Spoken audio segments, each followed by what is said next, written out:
But I'm going to go ahead and open our appointment subcommittee meeting for October 4th, 2017. It's 5:29. And we only have one item on the agenda tonight, which is Brendan Rogers, your application for the Council on Aging Director. And typically when we have heads of departments who are coming up for a position under the recommendation of a mayor, we like to have a face-to-face meeting so that we know a little bit more about you as a candidate for the job, and just have more of an inclusive meeting to talk about what your vision is for the department, what are some of the challenges that you faced, and what are some of the hopes that you have in the upcoming years. So I do want to point out that you graduated with sociology at Westfield, and I'm a sociology professor at Westfield. So Did you have him? I did not. You No. graduated Okay. prior to me. Gotta make sure that we don't have any, But having said that, since you weren't my direct student, I don't feel it's a conflict of interest. Okay. I wasn't even at the institution when you were there. Okay. But I do respect sociological inquiry, so I'm glad to see that that's your entree into human services. Yeah. So I guess my first question for you, I saw that prior to working at the senior center, you were working at Riverside Industries for a while. Yep. And being a smaller city with 16,000, we have a lot of overlap. So I would just like to hear a little bit about how your experiences at Riverside informed your ability to do work at the senior center. Absolutely. Okay, so after I graduated from high school, about a year later, I ended up working as a van driver. I started off with at Riverside Industries. And then after about 4 or 5 months, I ended up doing relief work. And from there, I worked directly with adults with developmental disabilities. As time went on, I started to case manage, and I had my own caseload that and sometimes the clients would rotate in and out. But I think that helped foster the grounds for advocacy and really pulling forward and representing my clients, because a lot of the clients that I served at the time were in quite a bit of need, whether it was behavioral issues at the group home. So I learned how to coordinate and work with state departments to try to get those services in place to hopefully get my clients on the track that they needed to be on, and helping them establish goals so that they could go forward and possibly be out in the community and integrate with other folks. So that was kind of the start of my career with human services. And with that, I ended up seeing the job at the Council on Aging for outreach work, and I thought that while I was going to be obviously serving a different population, I knew that it's a population that is in need. And I got to tell you, my experience is transferring over from Riverside Industries to the Council on Aging. It's a whole different world. I think with the folks that I served at Riverside, there was a lot of folks who were protected by state law that had, group homes, programs set up for them, access to healthcare, you name it. Crossing over into this field, there are major gaps, major gaps. And so, I kind of hit the ground running, and I started to work very, very closely with a lot of Easthampton seniors. Everything ranging from fuel assistance, SNAP benefits, Medicare, Medicaid, you name it. And so I got a chance to understand, a lot of the seniors that I worked with intimately, and then their family members or their caregivers. And so from there, I just, I carried that same spirit that I had from Riverside Industries that I was able to build up with case management and advocacy. And now I'm at the Council on Aging. So, yeah. So then I have a part 2 to that question. Okay, yeah. Knowing that your background is more of a human services background and usually comes from a position of need in the community and looking at where those holes are, there's been a lot of discussion in gerontology about how do we best serve our seniors. And one of the criticisms that I've heard about Easthampton's structure is that it's more able to serve people who need help, but less able to serve people who are of that age bracket but not ill. And so people who want to have a place to go. And if you look at a lot of the cities surrounding Easthampton, specifically Northampton and Westfield, they've taken more of that able-bodied cafe model where people who are not necessarily in needs of services but are eligible to be a part of the senior center go. So I'm just wondering what your plans are to engage healthy seniors within Easthampton are, and how do you see that coming forth? Yeah. Okay. So it's one thing that I identified during the interview, and it's something that I discussed at length with my coworkers. Certainly, we're looking at age 55 to 65, or even, as you're saying, even maybe past that cohort. There are individuals who are healthy that might not need services, whether it's in-home care or accessible health insurance. Yeah, that is a part that we're trying to work on. But one thing I will point out is that while our attendance is low in some of those areas, that we do offer a lot of classes that bigger COAs have, and I think you can see that we have numerous grants that have helped bring in services from the VNA, and have specialists like physical therapy doing fall prevention classes. We've had a wonderful man from off of Pleasant Street, Chad, who has DopaFit as a gym, and he did a strength and conditioning class, which was really well received. Okay. So, obviously we want to approach those kind of programs and keep that going in our center. Now, there's also a question about marketing, and that's the other thing that we're running into a problem with. We have a pretty small budget, so we've got to rely on numerous grants, and to secure that.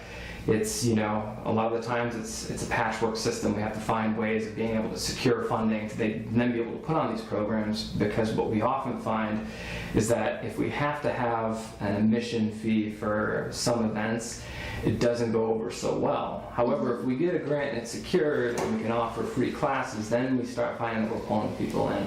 Yeah. But the thing is, grants only carry you so far. Right. So, the problem is trying to, get people to come in and say, for example, when we had Chad in and he was doing the strength and conditioning class, it was really, really well received. But then when the grant finally ran out, we asked people, okay, well, do you want to participate? Oh, yes, absolutely. So we, thought, okay, well, let's go, and we'll have like a class, before Chad comes back, we'll see if we can get enough people back in here. And we lacked on numbers. So we've got to find creative ways, and I know that there's going to be a lot of work involved in it, but I think we do better when we have something that's, accessible and free through grants. But, like I said, that's got a limit on it. And I think the other thing is, too, if we're, and this is something, that I, often wonder with some of the other centers, is, for example, Northampton, Holyoke, these places have state-of-the-art facilities. We're still working off of a very small building. Sure. So I think sometimes, and this is another battle that we're facing, is that we're sitting there, okay, we're the Easthampton Council on Aging Senior Center. A lot of people don't like to identify as being, a senior. So now we've tried to split the name around to create it as the Easthampton Enrichment Center. With the space that we have, I think we're doing all right. And yes, there are areas that can be improved. But, I think that when we start comparing to Northampton and Holyoke, I think the big draw there is that I think there's a ton of space for those folks to come in and congregate and be able to do those. But like I said, we still have a lot of the same programs. Right, it's just, right. The other thing is our parking. Yeah. Parking for the senior center really isn't, we're dealing with the overflow lot for Big E. And then we've got the tiny little parking lot between us and the Indian restaurant. Otherwise, people are trying to find ways of cramming in on Union Street. So there's a lot of obstacles that we're facing, but I think we make best with the space that we do have. Okay. Yeah. I want to open up with Joy and Joe, if either of you have questions. I don't want to monopolize the whole. Well, I've spoken to some of the board of directors, and you come highly recommended. They've had absolutely nothing but wonderful things to say about you and your experience and your input when you were working as a social worker, the outreach worker. But I also, you worked with my daughter at Riverside. Yes. So I did ask her, and she had nothing but wonderful things to say about you and how you interacted with the clients, and she was very positive about you coming on board as the director. Good. So I will take it to the two authorities that I have in my life that are very close to the situation. And so I just wanted to thank you for coming aboard and putting your application in and going to the next level. And I expect you to take the Council on Aging to the center to a new higher and more active place, because, you know, some of us are... You included us in that. So. Some of us are, we're kind of like approaching that whole thing, you know, really quickly. So, yeah. I have a question. So I'm curious, how many clients would you say are daily or at least 2 or 3 times a week, and how many use your services peripherally? Like what kind of... As far as outreach or activities? Both, I because, guess. So outreach, that is a steady flow. If I were to put a number on the amount of people that I see in a given month, especially now heading into open enrollment, I could easily have somewhere between 70 to 100 clients that rotate off and on. Sometimes I might see these people once throughout the year because they have a particular need that needs to be addressed, and then once they're done, they might not come back into the center. And it depends on, with activities, is there a particular activity that or are you just asking in general? No, we'll talk later about that one. No, I was just curious because I know you're talking about the healthy aging people. And okay, since they goading me. So what I've become a real big fan of, which maybe you've heard of, is very popular, is pickleball, and it's a great, easy sport for healthy elders to pick up. Because it's easy to learn, and it can be exercise can be played at all kinds of levels. And the rec department has started a program over at the Tri-County School. Okay, yeah. Where they're letting us use their gymnasium. And I have a friend who's highly ranked player, and she's willing to do clinics and stuff. And so that would probably be free. Okay. And so first of all, I think it would be a great opportunity for those healthy who are looking for an activity, especially during the winter. You get out and just bang the ball around and you have a good time, and it's great exercise. And then ultimately, I think because of the popularity of the sport, that it would be nice to have maybe a couple of permanent outdoor courts, and if we have a bunch of Easthampton residents who say yes, we love it, we would have to do that too. So we already do that with bocce. We use Naugatuck Park. So that is something I would love to have additional, healthy related sports or activities to, I think one of the things is when we're going back to the issue of space, often, and this is something that my activities coordinator brought up, which I think is kind of an interesting idea. We don't have, the main floor of the center is pretty small, and I don't know if, I'm sure you guys have been in there. Below that, we're even dealing with smaller spaces.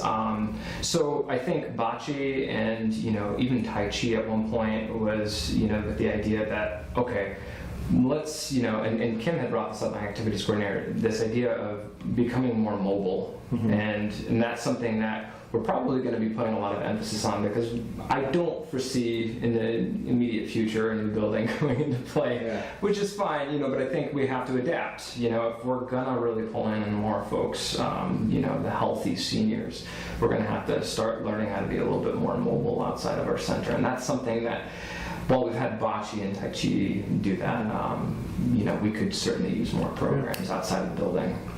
Maybe not use school building would be appropriate for the new council on aging.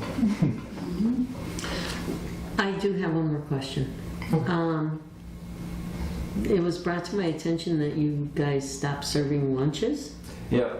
So Nancy from Highland Valley has already approached me about it. I am open for it. I would love to see if we could start our own nutritional program, because often, while the congregate meals, and I agree, we were bringing in people with congregate meals. It wasn't many. I mean, we're talking about, at best, maybe 8 to 10 on those congregate meals. And what the issue with that was, and this is going back several months ago, what was happening was we were supposed to have set volunteers that would be recording data for the purposes of Highland Valley to see, who was attending, who was getting meals, and whether or not they were, responding well to the meals that they were getting. The volunteers, and this is something else that we have to work on, our volunteer base has kind of gone down. But anyway, at the time, the volunteers who were in charge of it weren't really keeping up with the program, and then, we were finding that it was starting to spread out, and the obligations were hitting other people. And Linda at the time made the decision that she was going to, cancel the congregate meals. But I think a nutrition program would be great. When you look at something like what Northampton's doing, they're utilizing Hampshire, County correction. Correctional facility, and having meals come in, and I think that's a brilliant idea. I'd love to see if we could get a nutritional program, and if that can't happen, I am definitely, open to the idea of getting the congregate meals back. And I would love to get a feel from our participants, though. I don't want to start something and find out that we're running into the same situation again if we don't have enough people to attend these congregate meals. But, I would definitely be interested in exploring it again. So in the meantime, do you have like a coffee bar? A coffee bar, snacks and and that like was that. was with the introduction of the coffee bar, that didn't have the best start off, to be honest with you. I think it was something that was brought up, not too long after we had made some basic renovations to the building, and so we thought, hey, maybe we could get some more folks in. It didn't take, but I think that's something that, what the idea was, if we had enough people to attend and had the coffee bar up and running, what we were then going to do is try to add something small or basic, like sandwiches or dessert or something like that to go with coffee. As a matter of fact, if we could probably work with Big E and find a way of creating small, sandwiches or something like that, I think it might appeal more to the seniors. Very Danish. They love sweets. Yeah, we love they do. sweets. They do. One thing that I want to bring We're up. not supposed to eat sweets, but we love sweets. I know. One thing that I did want to bring up, though, is that we did put on a breakfast about a month and a half ago, and Linda had brought in some of her own eggs from her farm, and that was really well received. And the thing is the difference in quality. People look at congregate meals and they get a meatloaf. And, Right. It's like, okay, great. Right. Or a slice of bread with like a, slab of butter on it. Right. And just a carton of milk. For us, when we did that breakfast, it was, fruits, we had fresh eggs, and bacon and all that stuff, and people came up to us and were really responsive to that. So that's why I would love to at least attempt, and I'm not saying it's going to stick, but at least attempt to create our own nutritional program in the upcoming months, and see how it takes. And if it doesn't, I want to get congregate meals. It's not that I'm, opposed to it. Right. It's just that I need to make sure that our seniors are really interested in this idea. So I know that people are out there questioning about it, and it is on my radar, absolutely. It's not, I haven't, I'm open to it. In fact, I thought it was kind of a downside when we had canceled the congregate meals, because now we don't have anyone coming into that space or that time at all now. So Right. that's And it is needed. There are seniors out there that just can't feed themselves 3 times a day. Yeah. And it is needed. Does community center have Just meals, or they just have food, they drive food? The congregate meals are meals. It's a lunch. But from the community center? From the is it- Highland Valley Services. Yeah, Highland Valley Elder Services. Now the thing is too is that they're also getting the homebound Right. population. So getting the people to come in for congregate meals is something that, it's not going to be the most vulnerable, obviously. Right. So these are people that are generally going to be able to get out of the house and be able to get down to our center, which is, what we want. We want to definitely bring people in. But I think there's a huge population out there of homebound seniors that are Right. currently being served underneath the state home program. Right. So, And these are for the seniors that are alone. They don't want to eat alone. They're alone all day. Yeah. And they just want to eat a meal. Yeah, but I was wondering, does the Easthampton Community Center have a lunch program? They don't have a lunch program. they just No, they have it's food, it's but they they don't have have they have food and brown bag type of thing. I think they do 1 meal a month, but I think it's a supper. I don't think it's an everyday lunch or anything. I think it's 1 supper a month, and that's open to the public. But that's an idea to kind of maybe sister off of each other and maybe join forces. And do it from a regional type of an intercity regional perspective. Might get some more grant money. You might, who knows? Yeah, you know. Well, the Highland Valley Elder Services grant has been secured. Linda got that down. We're still waiting for the Executive Office of Elder Affairs. We know that we're going to get a cut. Okay, good. By 10 cents. So originally it was at $10 per senior in the community. Now we're down to $9.90, I believe. Nothing has officially come through yet, but everyone that I've talked to, from David Stevens over at the MCOA, or even Emmett Schmarzo from the Executive Office of Elder Affairs, there seems to be this idea that there will be 10 cents deducted from every senior. So I thought you were saying you're going to $10 to 10 cents. I'm like, oh, no. I'm really glad that I misheard that. No, nothing like that. Oh my goodness, we would be scrambling around with our heads.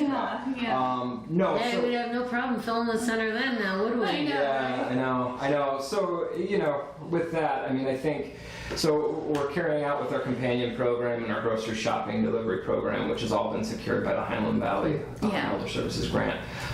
So that's in place. And that's a crucial service. Without the companion program, our shuttle can't run beyond Easthampton, Northampton. Yeah. Logistically speaking, it's too much right now. So I think having that companion program to get people to essential medical appointments is so essential. And to top it off, I think we're finding that it's not just the most vulnerable participants who are using the companion service. It's people that just don't have access, maybe, or a family member to provide transportation for. So we see different people from different backgrounds using the companion service for sure. Yeah. Good. All right.